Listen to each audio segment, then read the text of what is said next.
Magandang hapon po, Senate President. Kasamahan kong Senador, Judge,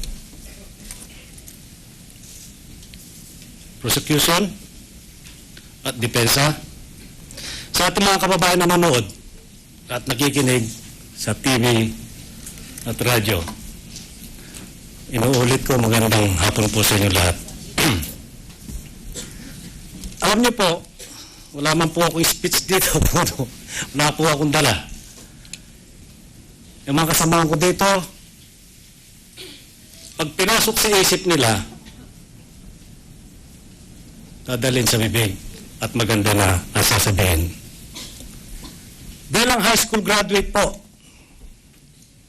sa ating mga kababayan, anong sasabihin ni Lito Lapid na hindi marunong mag-English, na hindi kaalam sa batas? Ano kaya ang magiging desisyon? Didesisyonan po ang kataas-taasang hukom ng isang high school graduate lamang na tiga probinsya ng Pampanga. Napakinggan ko po ang depensa. Siguro purihin po natin ang depensa. Napakagaling nila. Sila nakakaintindi ng mga abogasya. Purihin din po natin ang prosecution. Naghanap ng mga ebidensya. Nakinig po ako sa bawat ebidensyang inaano nila dito. Ngayon, naayon po, lalong-lalo na si Congressman Pariñas, yung pong piniresenta niya kahapon dito, para sa akin lang po, ay malinaw na si Chief Justice Corona ay lumabag sa batas. Siya mismo inamin niya na may $2.4 million at 80 million pesos na bank account.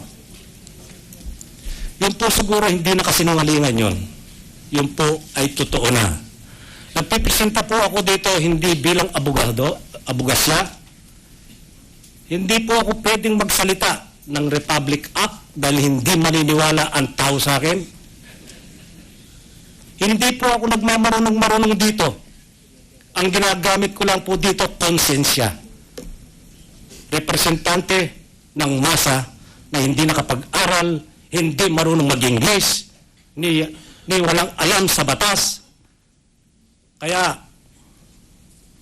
nung pong nagsasalita dito, si Chief Justice Corona, nagsusumbong sa taong bayan.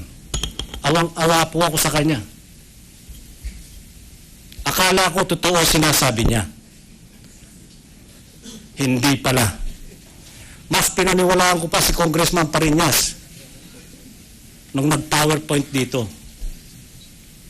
Ngayon, ang sinasabi niya isang pizza pie. Hindi po totoo yan na may 82 akong account.